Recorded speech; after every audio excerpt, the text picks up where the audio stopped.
Kumusta? Ayos lang. Long time no episode. Busy tayo pareho. Oo. Nagkita tayo sa birthday ni Eric. Ni Eric, so. Masaya yun kasi kinuha ko si John tsaka si Dennis. Nag-karaoke. Oo. Nag-DJ ikaw, si Echo, si Badjaw, and 5 a.m. na daw siya mo eh. 5 a.m. siya mo. Si Jigger nag-DJ din. Oo. Anong balita? Medyo busy sa office. May mga few models na mga nilalabas. Okay. So, ano yung sunod? mga more of may bagong strat style na parang I'll send you one. Sige nga. Sige nga. Yun. So medyo busy trying to kasi mag-holiday season din. Yun, more of that. Tapos yun, may nag-golf from time to time. Oo nga, nakikita ko nga yung stories mo. Mas got into golf. Oo. From last episode, I'd like to address it. Mali yung setting ng lens kasi Kala ko kung sorry guys. Hindi ako minsan nag-ano. Pero, no excuses. Malaki yung first time, marami tayong guest. So, I used a wider lens. Yung ginamit ko pala walang autofocus. Sinaksa ko lang. So, it was the last setting of the previous lens. Pero today, meron akong monitor. Ito. So, hopefully, tama pa rin yung focus ngayon. So, na-address natin yung sound. Medyo malakas na. And then baka kailangan after 90 plus episodes yan. Inisip ko baka next time pa-sponsor tayo ng mics sa Superlux, diba? Oo nga. Ng bago. Oo nga. Ay, ito pala yung ginamit ko nung karaoke. Alam mo ba yun? Talaga? Dinala ko to. baka kailangan natin ng parang broadcast or upgraded na. Diba? Tama. Yun. By the way, tumugtog ako recently. Party Pace played for launch ng Nameless Kids. Congratulations to Nameless Kids. Check out their new album. Also, tumugtog din ako sa video launch ng Nanay Mo. Ano yung tugtugan ng Nameless Kids? Parang indie pop din na okay rin. Mm-mm. Tapos, yung Nanay Mo naman dito sa Marikina, the weirdest name, hindi nila katunog yung music nila. To me, they sound shoegaze na Britpop. Pero But that's to me. Pero yung pangalan ng band may metal. Tunog metal. Tunog punk Nanay Mo diba? They have a sense of humor. Tapos, nilista ko yung And just now, I was talking to Hannah. Congratulations, Bird just got announced that they're playing Wonderland. Nice, Bird and Party Pace. Nice. Yay, congratulations. And then, ang dami kong announcement. This Wednesday, is it the 20th? Yes, this Wednesday, we have a gig called Play for Sale sa Saguiho. Nakita ko yun. Every few months, we're, playing these gigs na we're selling stuff. Yung nag-accumulate lahat nung mga stuff mo sa bahay. So everybody's bringing stuff and we're selling it really. May mga preview ka ng ibebenta mo? Usually clothes. Tapos dahil nag-pandemic, ito yung first Play for Sale after the pandemic, na-realize ko na one size bigger na ako. So lahat ng medium ko na damit and pants, parang isang balikbayan na maleta Wow. And some shoes. Sina Diego din, madami din sila. Tapos, I think lahat ng bands are selling. So, and we just dispose it really cheap para lang mawala. Parang lumuwag yung cabinet ko Tingin ko yung mga tao na syempre may gusto rin ng konting historical Meron din. pieces. Si Diego Castillo has, band shirts. Gaganda ng band shirts ni Or Diego. kahit t-shirt mo, I guess, diba? Shoes, madaming shoes. Si Mongers is selling shoes. And then, It's like, as in, I think we're selling like 100 pesos yung t-shirts, 200 pesos yung pants, parang ganon. Tapos, Sandwich has a new song. Come in. Pasok lang. Okay. Sandwich has a new song. It's called Ibang Araw na Lang. It's just released. A video is coming. All major platforms, Spotify, music, YouTube. iTunes. Yan. Okay. Ikaw may announcements ka pa before we introduce our guest for tonight? Wala naman na. Siguro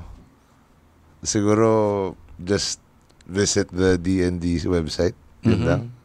For You have a new store sa Robinsons? Na-announce nila yun eh. So, tsaka yun, pag nag-isip kayo ng gift siguro sa Christmas, diba? Kasi medyo per months na. Yun, so just visit the site. Anyway, yun lang.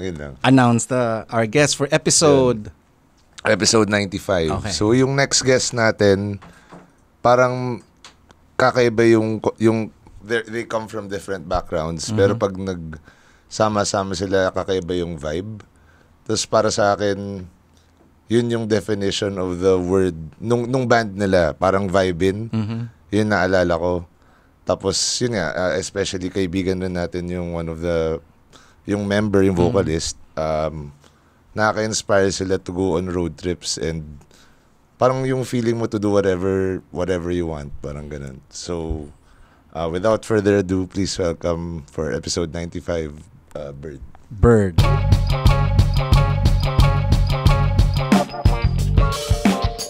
Welcome to the show. Hey, hello. Thank you for having us. Hello, good evening. Hello. Since yun nga, nasabi ko parang... Wait, i-introduce natin kasi kilala pala natin sila before Bird from other bands. Yun nga, kasi parang, yun nga, sabi ko parang eclectic, na, hindi man eclectic na weird, parang kakaiba yung may kanya-kanya silang projects, may kanya-kanyang iba-ibang background. So, maybe we can start na sige. Isa-isa sila Isa-isa, kung ano oo. yung Before nanggaling, Bird, before the Bird. Parang before the Bird. Before the Bird Band. So, paano? Gano'n? Ikaw muna. Ikaw mo, malapit sa'yo. Sige. Ako pala si Aaron. So, tama ba? Tama. Lapat mo lang konti para yan. So, I play guitars and then yung pinanggalingan na banda. So, dati, yung una kong banda na, nagkaroon ng proper recording is yung April Morning Skies. Active pa ba? Hindi na. Okay. Hindi na. Wala na. Sa Red Horse, nag-Red Horse. W-Bob.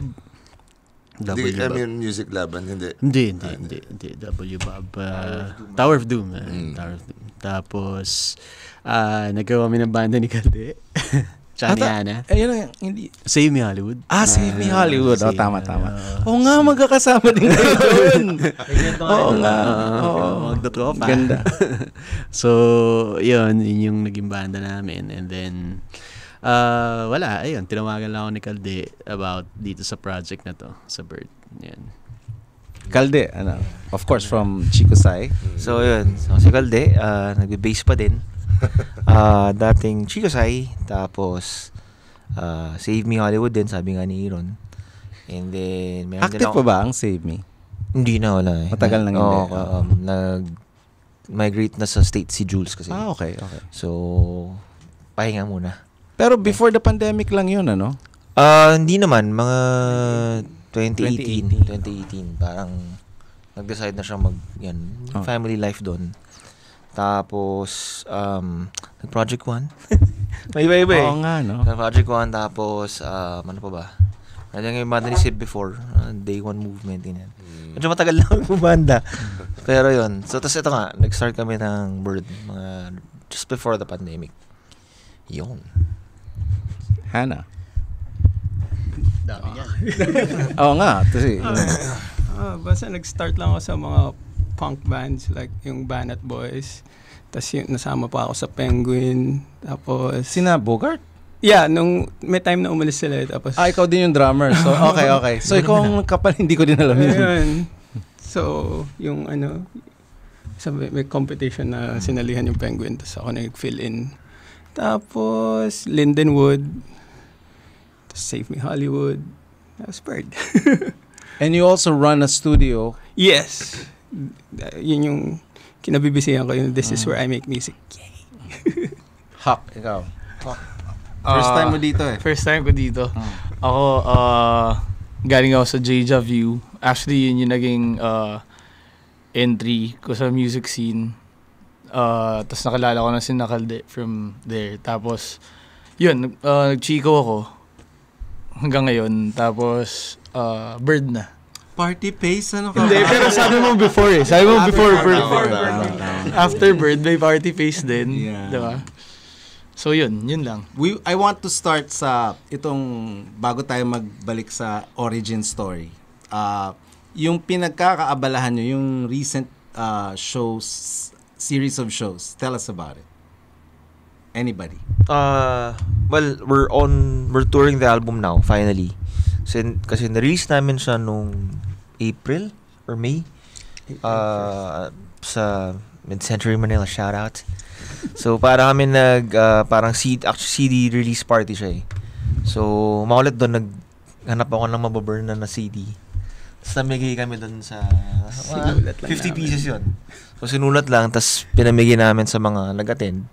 So, para siyang album launch, pero hindi siya available online for the longest time. So, medyo matagal yung process lang, pero na-release siya finally noong July. Tapos ngayon, saka namin nasimulan yung tour in partnership with Real and D&D. Yan, Force Uzi and Lockdown. So, yun. Nagsimula na kami nitong September. So, ilang shows na? We've done 2 legs already. Tapos, we're planning to do, I think 2 more sa parang mall show siya. So, in-store performances. Pero we have other plans na out of the store naman. Na parang wave 2 and then wave 3. So, parang, yun. Medyo niluluto pa namin. Ano yung next show? This weekend ba? September 30th pa eh, sa Santa Rosa. Wow. Sa The Real Vista Mall. Vista Mall, yes. Santa Rosa. So, out of town siya. Tapos, yun, thankful kami, may mga sumasamang support acts. So, Girl Charm, Trisha, yung banda ni Papa Boards, tsaka ni Jomal. Tapos, next si Izzy, under lockdown din. Tapos, yung mga iba parang, not sure finalized na ba? I think Fables din. Fables din. Sa 30th. Tapos, yun, thankful din kami actually sa D&D. Thank you for supporting us. Kayo nagpo-provide ng stuff namin every time. So, thanks. Thank you. Thank you. Thank you. Yung ibig sabihin ba pati drinks? So, dala ni Darren? Actually, yun nga eh. Gusto rin namin magpasalamat sa The Real kasi every time sila yung nagpapakain sa namin, sa audience namin. Tsaka may merch kayo, diba? Na t-shirt sa The Real. May nilabas kaming merch which na sold out in less than 24 hours. Wow. So, thank you guys for that. We're also planning on maybe restocking kasi marami rin nag-message na parang hindi sila nakakaabot, ganyan. And kasabay nun, we're releasing a plus size for the loose shirt people. Hip-hop. So, kung sold out na siya, may plano kayo gumawa ng bagong merch or meron ba kayong ibang merch available sa Restock muna nung current bago. Baka doon sa Wave 2 mag-release naman kami ng mga ibang design naman. Pero at least for this part, yung Wave 1 namin, which is yung Real in store, puro muna. Yung parang tour shirt muna. How do you watch the show? May bayad ba? Well, it's free. Punta ka lang. Pero yung lang doon, yung thing lang doon is mall hours din. So, yun, nag-start kami ng after lunch, tapos nag-end kami before dinner. Sobrang daming, nakikita ang daming tao, kahit na yun yung hapon, sinasabi niya. Grabe. Pwede mamasyal. Kakatuwa rin. After grocery, no? So, paano yung creative process ninyo? How do you write songs? I guess anybody can... Well, depende kasi sa type of song. So, sometimes, minsan, dati, nung pagkapasok sa Bird, meron na kaagad silang kanta. So, yung process na yun was, paano nyo ba ginawa yung weekend? Sige, sabihin na natin. Sige, yung weekend kasi... Hawakan mo na. Sorry. Medyo malayo. Sige. Nagagalit yung audience pag hindi marinig yung... Sorry. Sorry guys, ito. So, yung weekend kasi was... parang nasulat na siya na may background na, may story na. So, may music na rin, actually may melody. Tapos, parang in-arrange na lang namin kung paano siya magiging mas sakto. Tapos... Ano talaga siya yung story talaga ng weekend, parang out of fun di ba? So, Oo. parang vibe talaga siya na, uy, Oo. ang ganda ng lyrics nito. Kumbaga, gusto ko pa ng barbecue. Mga pang friends talaga. So, Nung sinusulat natin na naalala ko, para nagsalang kami ng trailers ng teen movies. Para Actually, makuha Kala ko nagsala kaming Yeah. barbecue. sana mga teens. actually yung music naman namin nag-start na talaga na okay, gawa tayo ng soundtrack para sa lahat ng trip natin. So I guess yung weekend nag-start siya dahil nanggaling ako sa bachelorette at sa joint bachelorette and bachelors ng cousin ko. Party. Tapos, ang saya niya lang. Tapos, sabi ko, I wanna write about this. So, sakto, magkausap na kami ni Calde nun na parang, uy, gawa tayo ng banda. Kasi, yun nga, parang never pa kami nag-play together. Na amin. Usually, kaya rin may chemistry na kami. Kasi, nagsisession ako dati sa Save Me Hollywood pagka either wala si Aaron or si Calde or si Kenneth at the time or si Jules, gano'n. Pero yun, na-build na yung chemistry. Sakto yun, sabi ni Calde, may guitarista for you. Tapos si Aaron yun. Actually nag-jam pa kaming tatlo muna. Kami Parang tatlo kausap niya ako, sabi ko, kasama ko si... Sino nagda-drums? Si Hannah. Si Hannah. Si Hannah. Kayong tatlo. Nung una. Tapos, Si Aaron. hindi ko pa alam kung ano yung trip niya nun na music. Yeah. Parang nung parang, nasasabi na medyo 90s na ganyan, sabi ko, sige. Parang bibigay siyang chord pattern. Tapos parang sabi ko, tunog tong The Rentals na Friends of P. So, tinanay ko siyang i-put in that context or medyo shudadish yung parang... Shudadish. Yung vibe. Sabi ko, sige, okay. Tapos parang hindi... Parang Sabi niya hindi. that's not it. Sabi niya hindi. So parang... Tapos in-explain pa na sa akin lalo. Tapos saka ako sinabi, isama na akong isa. Sama ko na si Aaron dito. Tapos nung nag-jam na nga, medyo nagkaintindihan sila. Ang galing nga nun. Ang galing nun kasi parang nag-schedule kami ng meetup kina Hannah. Tapos, na Eyeball. Tapos, nung time na hinihintay namin sila dumating, kasi nag-work si Calde at si Aaron apparently, nakakasulat na pala kami ng 2 kanta o 3. Like, yung Stranger, yung The Stranger, nagsimula yun kasi may narinig akong, may pinaparinig ako sa kanyang song. Tapos, ang ganda, tapos ginagawa lang ni Hannah dun pa sa e-drums no? Tapos sabi ko, uy, tara, let's keep this. Ang ganda na ito, nakakatawa. Sakto pagdating nila Aaron, at saka nila Calde, parang, okay, ayusin na natin to kasi parang this sounds like a full song na rin So yun, tapos parang bonding na lang kami, tapos parang yun, yung trip pala is parang nag-connect lang din. How do you remember it, Hannah? Yeah, pretty much kung ano sinabi nila yung nangyari. Yeah, exactly kung ano sinabi nila. Tapos, nung una kasi, parang yung trip namin, mostly parang 90s no? Nandun tayo sa part na parang naging mukha pa siyang grunge. Nung una, diba nagmukha siyang grunge. Stranger pa tsaka yung isang kanta namin Maria. Parang, Oo, mukha siyang grunge, 90s mga alternative. smashing pa na bagsak. Oo, gano'n. Tas parang si Echo talaga yung parang okay to, pero ito talaga yung trip kong genre. Yung genre na to. Tapos yun nga, sakto na pinapakinggan ko rin yung mga genre na... Anong masabi mong yung genre na yun? Actually, post-punk, dream pop, dream pop, post-punk.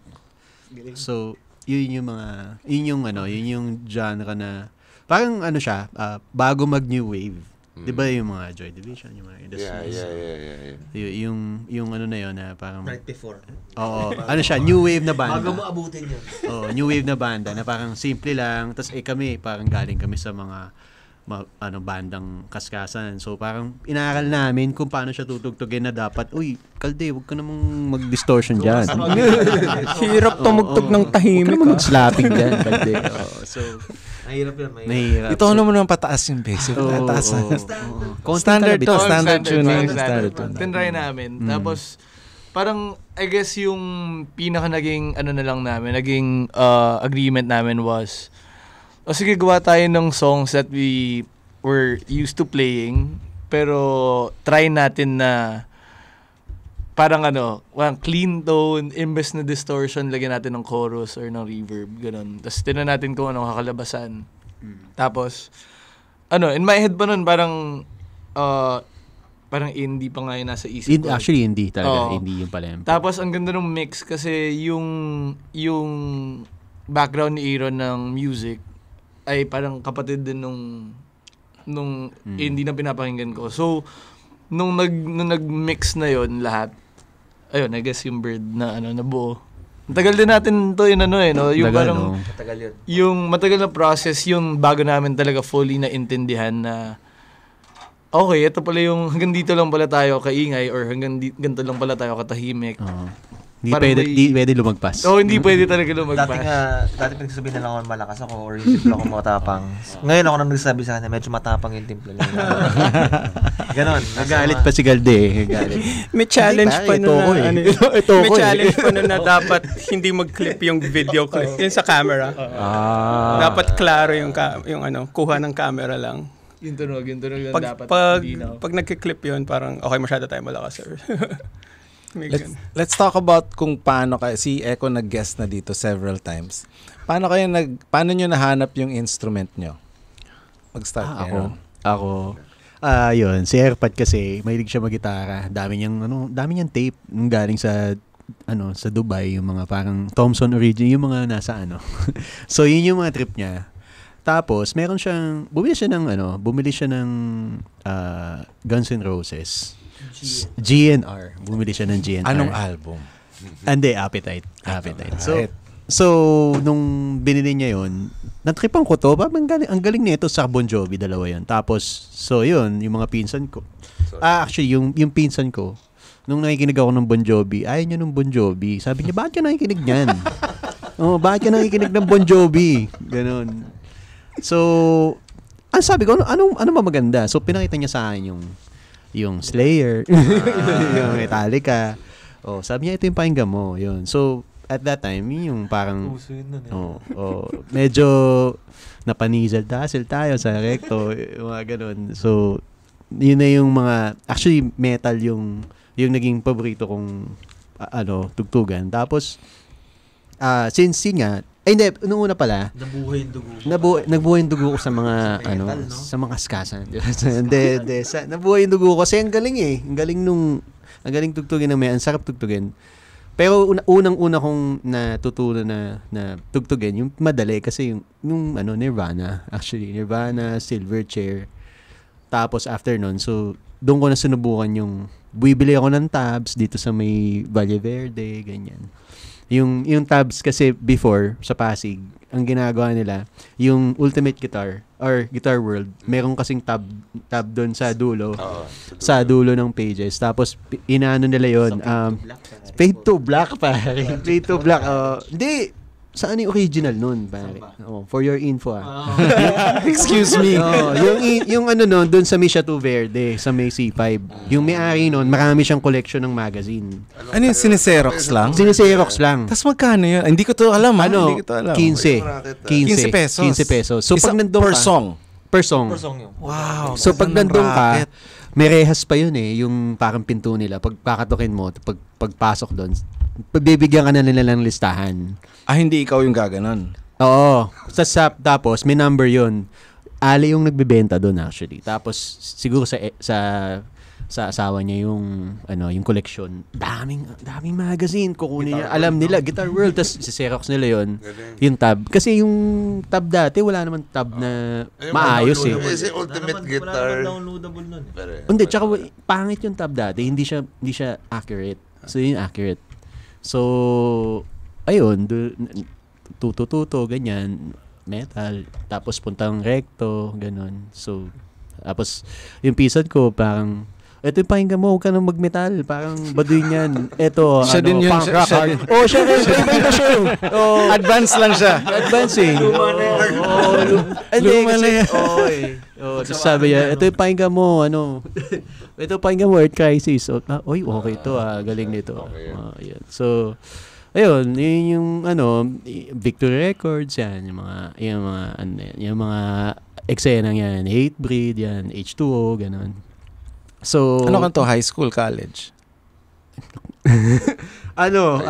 college na. College First year na, college okay. ako. Pero metal pa ako noon. Alam ko, ayun. Long hair ka mo. Hindi, ano ako noon? Skinhead ako noon. Skinheads. Tapos yun, nung nagbanda na, banda kami ng punk rock, pop punk. Tapos, syempre, nauso yung pop punk eh.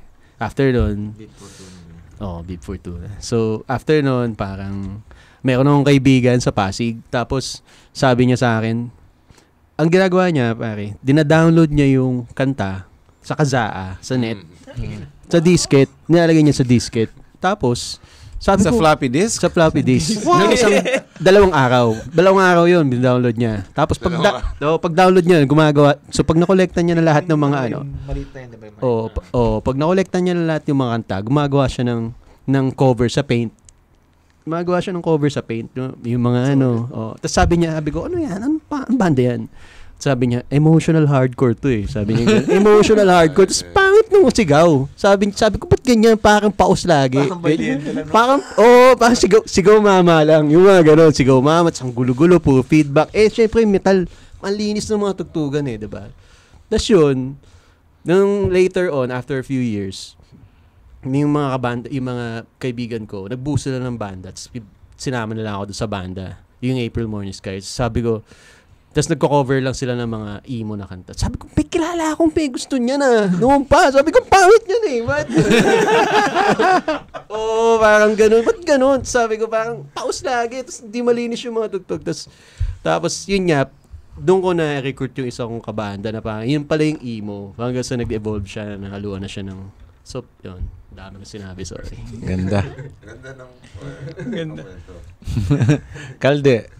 Ako, nahanap ko yung bass. Kasi, kabanda ko sila si Chico, si Mong, si Miggy noon. So, parang isang class lang naman kami. So, nagigitara ako, nagigitara si Mong.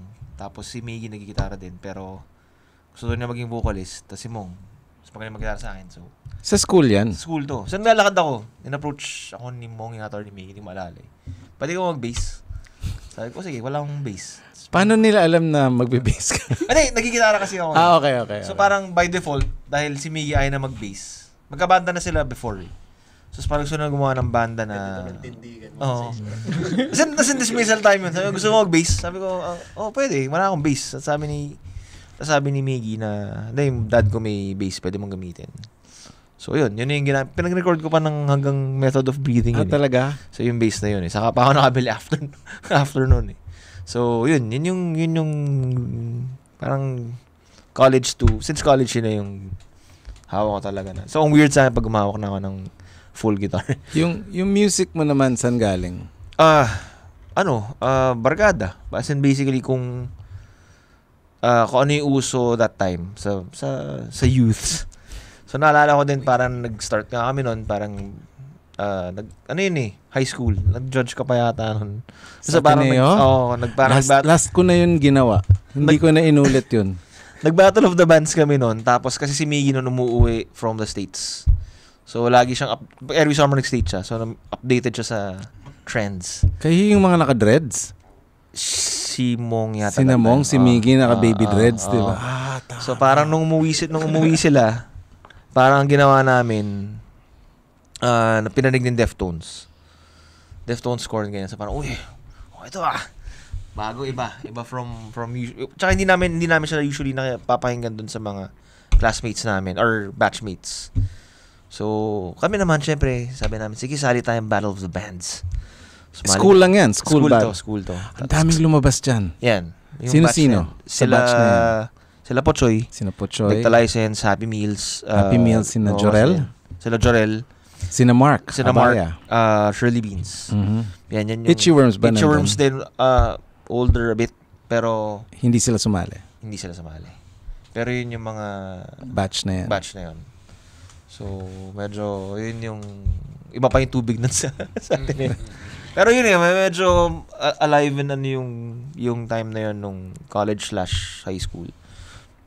Paint Divide the Sky, nandun sila Conrad. So, may amp na ba nun? Meron na. Kayo ba ang una? Hindi. Hindi naman. Sila Sila Jason? Sila Jason yata eh. Kabalya. Sila Jason pa. There's the Dalo. So yun. Yun yung eksena na yun na pinanggalingan ko more or less. May tugtugan sa kayo sa Katipunan. Ano nga yung pangalan? Cafe. So medyo, yun yung parang default. Kasi mura beer nun. So 40 pesos. Meron ka ng 2 Red Doors sa Stallion. Dalawa. So kaya sarap manood ng gig. Tapos may, 2 bats. 40 pesos. Pasok sa allowance. Wala aircon yan. Walang aircon. Food court yun, diba? Food court yun eh. So, mura yung chibog. Tapos meron akong, si Tito Tom, may-ari nung lugar. So, Sino si Tito Tom? Siya yung owner nung cafe. Hindi siya kamag-anak ng anybody. Wala, Tito Tom lang. Tito Tom lang siya. So, parang siya yung nagpapagig doon ng cafe. So, laging may yung mga amp shows noon. Amp for Ateneo Musicians Pool. Ateneo Musicians So, laging doon nagpapagig. So, yun. Laging meron. Tapos, mura pa ticket. Tower of Doom, doon dito tumutugtog. Ano yung banda nila? Cog. Yun. So, Cog, part din nung magkakabatch din kami. no?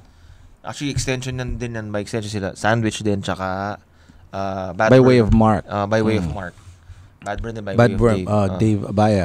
Yan yung mga parang ang bigat pala ng Ateneo Music. magkakasama nun eh. Yun, tapos parang dahil nga mura yun, lagi may gig. So, naging puntahin siya. Kahit naman hindi ka from the Katipunan area, marami pa rin na-invite doon. Tapos, ewan ko, nagtumugtog. Napalad ko lang 6 digit doon. Yun pa, so maraming Greyhounds. Si Nino din batchmate namin. So, yun. So, kaya kami napunta rin doon sa sila Nino actually yung naging way para makasama kami doon sa Dread. Kasi sa mga unang gig namin, Dread sa Cubao na to eh. So, EDSA. parang may gig nun yung Hounds tsaka Cheese pa nun. So, na-invite kami doon. Nakatugtog kami. Tapos, doon din nakasabay din namin yung slap. Pero hindi pa si Jamir yung singer. Si Ray. Si Ray. Naalala ko, kapangalan ko. So, parang iba pa yung... Ano pangalan nila? Hindi pa Slapshock eh. Pero naalala ko may Sergeant Trigger na yata. Dalawang singer. Dalawa pa yun. Nag-abot pa sila ni Jamir. Parang yun. Nakasama namin sa... Iba yung singers. Parang nung next gig na kasama namin, si Jamir na. Ano ang pangalan ng banda? Leave it in the comments. Pare, may nangyari sa banda na yun. Nakatambay kami sa labas ng Machine Gun Poetry. Ano nangyari? Nakatambay kami sa labas ng Club Dread. EDSA na yan eh. Tumatawid sila dun sa island. Oo, sumasakay sila sa island. Binangga yung may sinasakyan silang Fiera. Huminto sa island, sumasakay yung banda. Binangga nung truck. Ano yan eh, pababa kasi pababa eh. So hindi makapreno yung truck. Yung Dread, tapos pababa yung pababa sa Cubao. Papuntang pitwaso ng Club Dread. Nakita ko kami yung unang first responders. Sumasakay sila, binangga. I think somebody passed away. As in, hinabol namin yung truck, tumawag kami ng police, ambulansya, wala namang cellphone. Kids lang kami lahat noon, in our 20s. Pero parang yun na yung last of Machine Gun Poetry. Nung nakita ko sila, Slapshock na. May nawalan silang member, unfortunately. Before we go to Hannah, speaking of Greyhounds, Typecast, and sino pa? They're playing Canada. So if you're watching in Canada, Chocolate Factory, they're playing great shows in Canada country. Watch them. It's the first time they're touring that part of Chico Say is also going. October with Tanya Markova. Shout out to Ninong, Toggle Switch. Hannah, how did you start yung music na sounds mo and finding the drums and then to your building a studio? Okay, finding the drums, Linkin Park. Lumabas ata sila like 2000. So, for some reason, nag-gravitate ako towards yung drummer nila si Rob Burdon.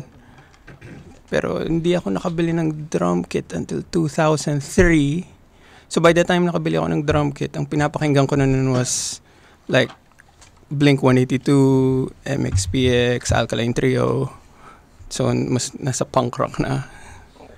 Tapos, ngayon, sobrang idol ko dun si Derek Grant ng Alkaline Trio, tsaka Hindi ba alam niyo, gusto ko lang yung aesthetic ni Travis, pero yung groove-wise, drum playing, Atom Willard, Derek Grant. Pwede ko bang kwento nung, kasi tumugtog kami bigyan. As what band? As Chicosay. Chicosay, okay. Napanood namin sila. Tapos parang... As what, which band rin? Ano bang banda mo nung... Kabanda ko dito si Tani. Wait, basta yung college band namin ni Tani. Want to Pass, I think? So, tumutugtog ng pang. Tapos parang sabi, hindi takita natin. Travis Barker yung... Dahil sa plus 44. Travis Barker. Dahil sa plus 44. Yung drummer nila. So, kaya ako siya natandaan. May tattoo sa leeg. So ganun nakaluma yung tattoo mo. Yeah. College pa. So, Papalit siya ng drums, di ba? Oo. May dala ka ring drums nun pa. Oo. Ganun talaga. Oo, parang nakikita ko yung mga idols ko. Sineset up nila kung paano nila sineset up. So parang, ako din. Kasi, tsaka din, ayaw ko yung pagtatamaan mo yung crash, biglang babagsak. So parang, at least pag stand ko, alam kong nakatayo siya kahit anong mangyari. Saan ka natuto mag-drums? Watching music videos. Not even listening. Parang pinapanood ko lang kung saan linalagay ng drummer yung kamay. Tapos, gagawin ko rin. Sa part ng song na to, nasa hi-hat siya. Sa next part, nasa ride siya. Tapos may toms. Tapos parang yun yung naging, sight reading ko. Okay. So, baliktad. Kaliwa diba? Parang mirror image. Mirror image. Tapos yun. Tapos ngayon, Atom Willard ng tawag dito, Atom Willard ng Against Me. Ano pa yung banda niya? Yung mga taga-Blink kasama yung sa Atom Willard. Siya din ba doon? Hindi, siya yung sa Angels and Airwaves. Angels and Airwaves, that's what I'm... Dati rin siyang Offspring. Talaga? Tapos, yeah. Tapos ngayon, drummer siya ng Alkaline Trio. So, yung favorite drummer ko at yung sa loob ng favorite band ko. So, yan. So, yan. Paano mo naman nahanap sila? Biglaan nagtunog. Hindi, from Save Me Hollywood. Paano yun? Bigla ito nag-message. Tapos, siya, kilala ko na siya dati. Kasi, gusto nilang nagsisingle pedal lang. Hindi, tsaka kilala ko na siya dati. Nakita ko siya dati. Nagpapalit ng drums sa gig. So, sabi ko, grabe naman yun. Gusto nila maangas. Tsaka ang angas niya pumalo dati. Angas niya. Tapos, nung nawala kami ng drummer, sabi ko, naghanap kami. Bigla ako naisip ng single pedal lang kasi dati nauso kasi laging naka-double peds. So, single pedal lang. Bakit? Iba kasi kasi lahat nung kabatch nyo naka-double peds. Hindi. Lahat. Tsaka iba kasi yung palo ng staccato pag single pedal. Iba yun yung proper na staccato pag single pedal lang dapat siya ginagawa. Pag double peds kasi cheating. Cheating tsaka hindi iba yung energy, okay. Iba yung kick, iba yung pakiramdam. Hindi ko alam yun Okay. So, yun yung naano namin dati na parang ito single pedal to pumalo. Ilan na lang kasi Hindi, tsaka may tattoo siya sa leg. Maangas siya. Yun yung CV ko, yung tattoo ko sa leg. Tapos, sinabi ko kay Kalde, sabi ko, okay to, ganito. Sabi ko, kilala ko yan yung may tattoo sa leg. Kasi dati lagi lang ako nanonood ng Chico Sai shows. So parang doon ko rin nakilala si Kalde. So yun, inaya ko siya mag-Save Me. Tapos pasok naman, actually, dyan namin yung songs, 2 album birth na yata yan. So, okay naman. Tapos, yan. Nagkayaan na. Hanggang sa nagpahinga yung Save Me. Tuloy naman siya. Tapos, I'm the session guy. Yeah. Kailan mo binuo yung studio? This is where I make music. Yeah, yung name ng studio started 2009. Pero it started kasi I want to record muna myself and my friends. Tapos hanggang sa, I think, friends ng friends, tapos naging business na kasi. So now it's a real business and people can record. Yeah. Kasi ayoko ng 9-to-5 job. I agree. Recently ang mga nag-record na nakita ko sina Trisha. Sila Trisha. Ano yung banda ni Boards na bago? Minention. Yung Juggernaut, yeah. Nung pandemic, yung mga taga-Ransom. Dumaan Right? sila. Dumaan sila. Parang nag-studio shopping sila. So, nag-record sila. Nag-trial drums for... Dugdug Pak, you guys were, Yeah, Dugdug you're part Pak. of Dugdug Pak. Sino pa mga ni-record mo sa... Na-record ko na Mayonnaise, siya kasi Barbie. Talaga? May ginawa silang song na collab eh. Tapos, Typecast, Join the Club, ano pa ba? Sino pa ba? Yun lang yung naisip ko ngayon. Off the top. Darren. Si Echo, hindi na. Pantahan nila yung episode sa bahay mo. Ang ganda nung episode ni Echo. Nasa bahay ni Darren. Wag na yata nila revisit eh. Sobra nilang laseng plus. Tapos ako lang yung hindi umiinom. Sabi ko, ang labo na nung pinag-uusapan nila. Baka gusto niya ulitin. The next day, sinend ko kay Darren yung file. Paki-cut nitong point, 1 minute, ganito, tsaka ito, pakitanggal. Kasi kung ano-ano, nag-off tangent na sila. May tinanong kang isa, tapos surfing na yung pinag-uusapan, tapos bikes na, tapos So, sabi lang, saya. Hindi na. Hindi, sige, Eko. Hindi ako, share ko na lang na, yun, never ko rin talaga in-expect na kakanta ako sa isang band until like, yun nga, nag-usap-usap kami parang, kuha pa ba tayong vocalist? Tapos parang sila, hindi, ikaw na. So, ganun ko nahanap yung instrument ko. Parang, dito sa banda na to at least. Parang, yun. Tinry na lang namin i-work on yung, I guess, yung delivery and stuff. Yun, I think. Mahihayin yan. Oo, Mahihayin. sobrang mahihayin dati. Tapos, with the help of my bandmates, parang na-develop na lang namin yung kung paano na siya ngayon. And I'm very proud of it. And thank you guys. I think never ko pa kayo na-thank for it. So, yan. Salamat. May question ako. Since bandmates din tayo, natututunan ko na pag may gig, siniset mo yung buong venue. Dadala kang carpet, dadala kang ilaw, dadala kang halaman, dadala kang smoke machine, and then you come early, like for your show nung weekend, nandun ka 10 a.m. Yung mga club shows, nandun ka ng 6 p.m. You're setting the scene. Saan mo napulot yan? Kasi hindi yan uso sa Pilipinas. Saan mo naisip? I guess, paano ba? Parang, meron lang akong napanood na first time ko nanood ng bar gig sa US, parang 2 years ago yata. Sa LA? Hindi, sa Seattle. Tapos nagulat ako na parang kanyari nanood ako ng one band, right? Tapos patapos na sila, so order akong beer.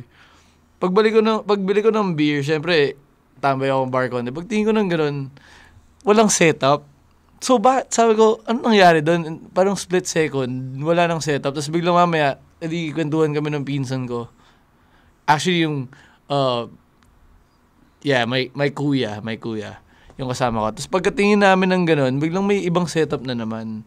So, ibig sabihin yung ilaw, lahat. Oo so parang I think kasama pala sa show yung yung pag-set nung yung presentation eh. So parang I guess with us with us parang more of para ma-send mo lang yung right message na okay, ito pala yung nagsusupport dun sa music. Kasi a lot of people like hindi mo naman makukuha lahat with your music diba? So at least pa rin sila, nandun pa rin sila sa show, whether it be like tinitignan nila yung visuals namin or parang in-appreciate nila yung mga small details na nandun sa stage kung saan kami tumutugtog. Parang ganun, parang tinatry ko lang siya i-apply. Ayun, actually, yun lang. Tinatry lang namin siya i-apply. I appreciate it. Yung Generally, si Echo parang may vision naman siya of how, at least I speak for Bird, no? Parang may naman siyang vision of how we present like yung shows, social media, visually. Parang, although we discuss it all, sa chat namin, pero meron siya yung vision. So parang, as a team, parang magko-contribute kami, pero kailangan, kahit papano, yung lead is coming from him. So parang papalibutan namin, yung may idea siya. Papalibutan namin kung ano yung gusto niya mangyari. So let's say kung gusto niya nga niya mag-setup ng nung weekend, nag-setup nga na maaga. Parang sige, ito pag-usapan natin. Tapos parang ano pa kaya pwede natin i-add? Tapos saka kami mag-add, magsasuggest ng ito, pwede na itong kunin dun sa store mismo. Pasok naman yan parang kasama pa rin siya. It still looks like a living room. Ganun yung idea. So, tapos sabi nga, mukha ng kwarto mo to. Pero ganun yung pero ganun yung siya. Yung pala yung gusto niya mangyari. They actually haba kasi ng sagot. Gusto ko lang mukhang kwarto ko yung Di ba, para kasing may para kasing bawat space naman, pwede mo siyang mapuno with like, for example, carpets and lights and ganun. Tapos, yung bang feeling lang of, meron lang idea na hindi ko alam kung ako lang yun, pero kung if the setup looks familiar to you, you play better. Parang lang, parang may feeling lang of, okay, like pwede pala ako dito mag-socks lang dito, kunyari, ganyan. Tapos, wala, komportable ka lang. It just makes you feel like, yun, pwede mong gawin kahit anong gusto, I guess. Kahit bago pa rin naman yung buong gigging time namin nang we were just writing songs, kahit sa bahay ni Hana nun. Ganon din yung vibe So parang bahay din siya na yung setup. Kahit yung with the studio now, parang home base pa din naman siya for us. So, yung nagtatranslate lang siya, I guess, visually pag gigs. Kasi parang gusto namin, mukhang home. Vibe. Yung sa amin, vibe lang. Same dinadala namin sa kung saan kami mapunta. Medyo nakakailang na nga pag hindi ganun yung vibe. Parang medyo iba to. Ayun. Coming from different, nanggaling na kayo sa iba-ibang banda, ano yung masabi niyong parang challenges of being in a new band? So, in starting, nagpapakilala kayo, ganun. Ano yung mga challenges that you usually encounter? Playing the genre. And sticking to the discipline for that particular genre. So at first kasi ang bibigat ng mga kamay namin, ang lalakas ng mga volume namin. So pinagkakalan talaga namin. Lalo na to, lakas pumalo nito dati. So dati nagbi-mute pa kami ng kung ano-ano mga pinagagawa namin. So, 7A pa ako na sticks. Stick. Hindi, 7A. No, parang ganun. Parang trial and error lahat. Parang, hindi, kailangan may kumot dyan sa buong drums mo, ganyan. Hindi sa stick yan. Hindi sa palo mo yan. Hindi sa ganito yan. Ang dami nun. Ang dami naming part na per gig, parang pinapanood namin na, bakit ang ingay natin? Bakit masyado tayong rock? Masyado tayong rockers dito. So, reverse rock ang ganda. So, parang parang ando kami sa point na challenging for us to adjust and achieve yung let's say yung genre and then making it uniform na lahat kami calibrated na wag mo nang wag ka na mag-slapping diyan kalde. Yung mga gano'n na parang lang, relax lang yung mo. Wag mo na yung tone. Baba mo na yung tone. Hindi na kailangan yan. Tanggalin mo na yung distortion. Diba? So, dun siguro nabuo yung namin, yung total sound na parang, dito ka lang papasok. Hindi namin kailangang, well, siguro by experience, di na namin kailangang mag-ad-lib kung ano man yung kailangan namin. Parang, dito lang tayo sa part na to. Gagawin ko lang yan pag kailangan na. Ayun. Tapos, siguro pag kailangan nating lumakas ng konti, sabay-sabay tayo. Walang may iwan. Yung mga ganun. Yung isang pinag-usapan namin ni Hana the other day, kasi parang pinapahing, so may siya pa uwi. So, pinapahing na mga stories sila post. So, naka-Bluetooth sa kotse. So, naririnig namin ng medyo mas malinaw ng konti. Tapos parang sa stories mo, sinukat yung volume niya. Hindi, kung tunog So, parang sabi ko, itong part na to, yung drum film mo dito, yung role mo, sabi niya. Parang, binoise out ko siya. Sabi niya, nakakatawa, yung mga rolling ko, hindi talaga rolls. Sabi niya, parang siyang hook lang na Sabi ko, yun nga, yung parang bago. Roll na siya, roll. So, parang ganun na yung naging transition niya. So, lahat kami parang nag-adjust to what we want. Yun nga, initially Echo yung vision niya. Tapos in-adjust na namin around what it should sound like. So may mahabang discussion siya eh. So parang buong, kahit pre-pandemic nga, hindi pa nga siya super solve eh. Pre-pandemic, hindi pa siya super. Tapos naging, natong regular gigging lang, saka parang, okay, ito na tayo. Yung. Naalala ko, wait, kwento ko lang to Naalala ko kasi parang may one gig na coming from that recording session na si Calden of Frustrate na parang, hinihina ako na nga to kaya. Tapos parang, hindi pa rin okay sa inyo, kaya. So, coming from that one gig, that one recording, parang nagkaroon kami ng gig na, syempre, feel na namin, diba, na parang tama lahat. Biglang si Calde umano sa akin, biglang tumingin sa akin ng gano'n. Tapos parang habang vibe kami doon, bigla siyang gumagano'n. Nag-gets ko na. Tapos parang ginagano'n yung kami. Ito lang. Tapos parang doon ko lang nasabi na parang, wow, okay. Parang now, nasa same page na talaga kami lahat. Tapos, yun, parang yung mga gig namin, umaabot na sa point na kapag kakulang kami, it doesn't really, hindi naman sa parang hindi naman sa it feels wrong, pero parang may meron ng, ito na yung for the longest time tinatry natin ayusin. Tapos finally like, umaandar na siya, ganyan. Tapos nag-gig nga kami, drum tracks lang ni Hana yung kasama. Oo. So pero na-pull off naman. Ano yung malupit doon? One gig natin, nag-session kay Hana si Rames. Tapos, sobrang solid talaga. So, pero pasok pa rin eh, kasi parang, yun nga, napag-usapan natin, di ba, parang, di ba, ito yun. Tapos parang, okay, saya, ito yun. Wala lang, parang natuwa lang, I guess, lahat kami happy about yung progress ba na coming from the first time namin nag-play ever na hindi pa namin naintindihan talaga kung ano yung gusto namin i-send a message until now na parang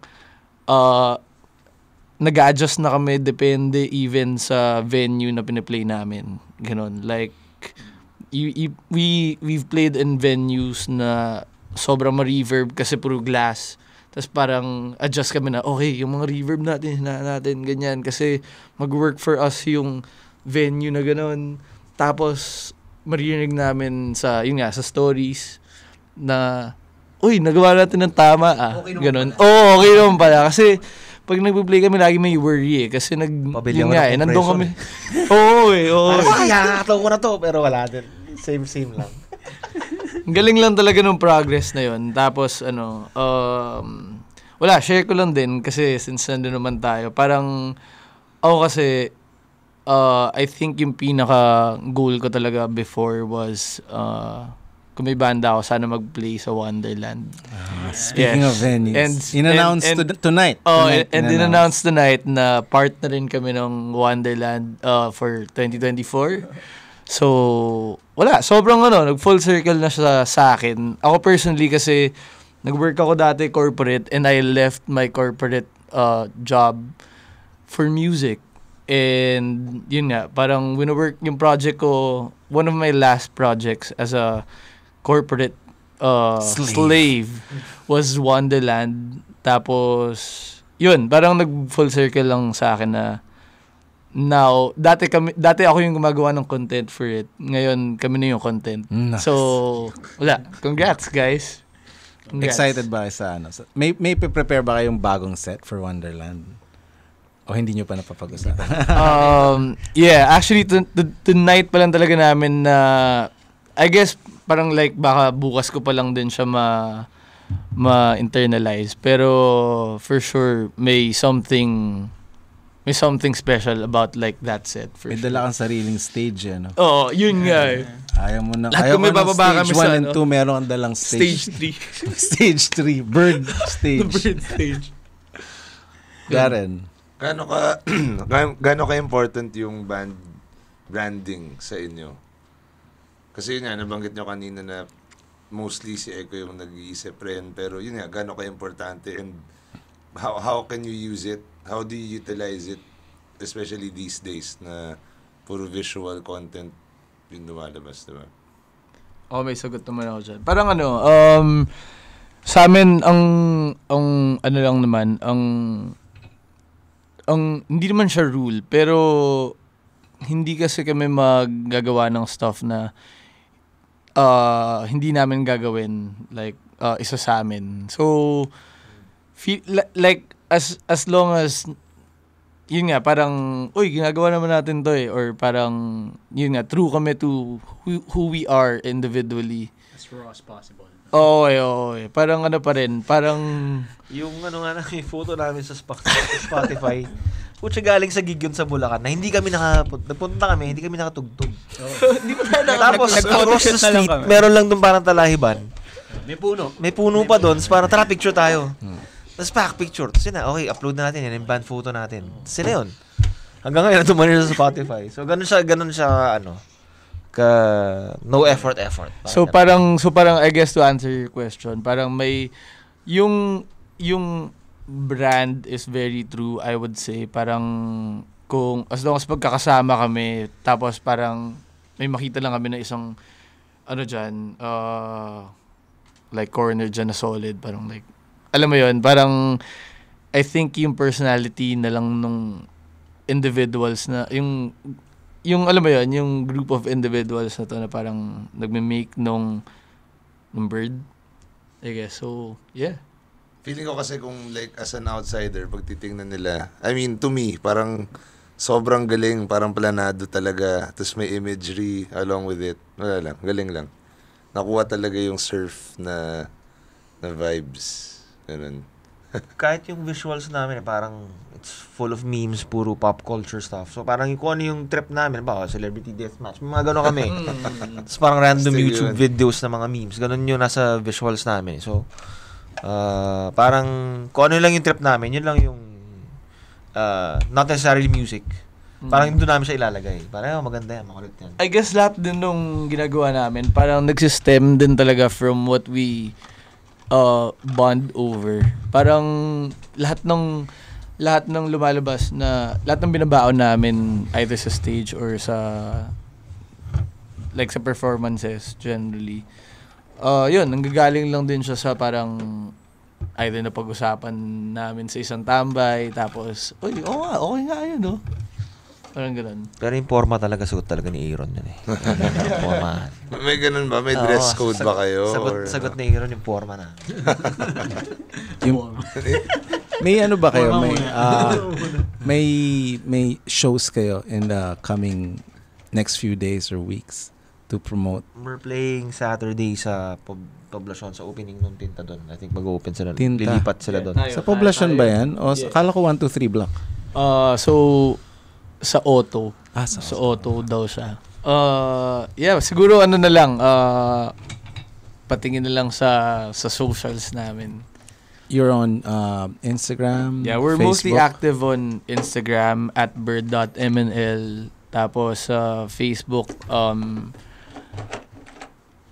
at bird.mnl din pwede i-type. Tapos labas kami. Tapos sa Spotify din, meron na, yun, we're actually very proud about it. Parang, share ko na lang din kasi parang, nung bago namin labas yung album na yung Ocean, ano siya, parang 9K lang, 9K monthly listeners. Tapos, nung nilabas namin siya, siguro mga, ano ba to, a month, July 31, umabot siya ng 100K. Tapos, yun, napaproud lang kami about it because when we started the band, we never really actually like thought na may makikinig or kasi parang trip lang namin yung pina-play namin eh. So wala lang, parang yun. I think it's something that we celebrate, we as a band celebrate. Parang gusto ko lang siya ma-mention. Ang galing How can sa Bulacan eh. How can people book you? Through Lockdown. at Lockdown PH. Shout out to Jigger. Shout out to Jigger and Thank you to Billy. Billy here. Jigger, meron ka pa? Wala na. May gusto pa kayong ikwento or ano before we let you go? Meron ako eh. Happy birthday, Echo. Thanks, Hawk. Solid. Happy birthday. Kaya may pa-beer si Billy oh. Biglang may dumarating na red glasses. I guess share ko na lang din kasi yung ocean tour namin with the rail started with Aaron's birthday naman. Poof's birthday celebration. Tapos itong last one was my advanced birthday celebration. The next one sa the start of wave 2 will be Calde's birthday naman. Yung kay Hana lang yung medyo nauna. Dapat birthday. Yun. Actually, Sa Wonderland. Wonderland. Yeah. Happy birthday pala. Happy birthday. Thank you for coming to the show. Thank you. We'll see you later.